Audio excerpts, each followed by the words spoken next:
Сегодня второй день международного форума Kazan Digital Week. Программа насыщенная. С утра до вечера проходят мастер-классы, дискуссии и круглые столы.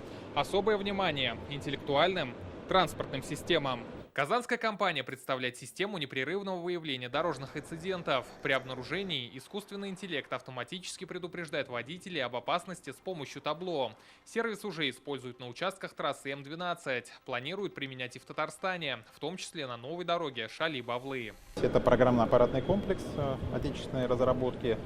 Он позволяет выявлять различное количество инцидентов. Это более 15 инцидентов. Это остановка транспортного средства, это езда задним ходом, это возможный выпавший груз. Для того, чтобы можно было быстро увидеть, что произошло, дальше проинформировать едущий автомобильный поток, чтобы пользователи заранее могли перестроиться, либо сбросить скорость. Московская компания нашла применение искусственного интеллекта для улучшения трафика в крупных городах. Разработчики предлагают оформлять ДТП через приложение. Нейросеть рассчитывает все страховые случаи и полностью заполняет документы. Тем самым автовладельцы не ждут, когда приедут сотрудники ГИБДД.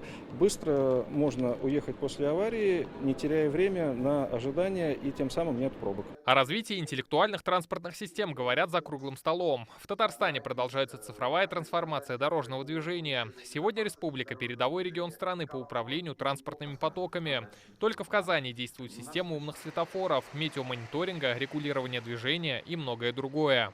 Интеллектуальные транспортные системы очень сильно развиваются. Сегодня на Kazan Digital Week в фокусе внимания участников беспилотники. У Татарстана уже есть наработки. К примеру, запуск первых беспилотных грузовиков КАМАЗ в рамках перевозок коммерческих грузов по трассе М11. Кроме того, в Алубуге ведется работа по созданию зоны тестирования беспилотников. По словам Ревката Миниханова, заявления о беспилотниках на дорогах перестанут быть футуристическими, как только появится инфраструктура. Мероприятия, которые в рамках КТС и куда можно было направлять средства, очень серьезное направление, как высокоавтоматизированные транспортные средства, они как бы остаются в стороне. Да, есть обеспечивающая инфраструктура и так далее, но я не говорю уже о подготовке кадров, я не говорю там о перспективных научных исследованиях. Вот в этом плане, конечно, четкие вертикальные линии.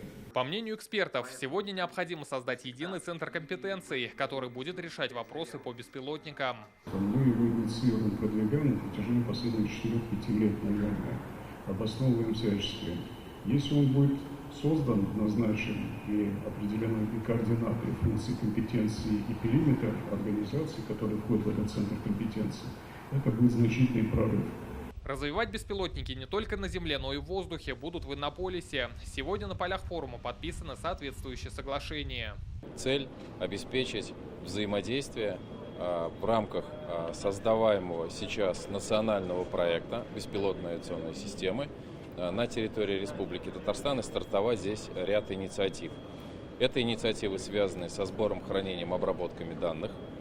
Это инициативы, связанные с производством беспилотных авиационных систем, образование и сертификация навыков будущих пилотов. Обсуждение искусственного интеллекта продолжится и завтра, в заключительный день форума. Рамиль Галиуллин, Лейсан Саитова, ТНВ, Казань.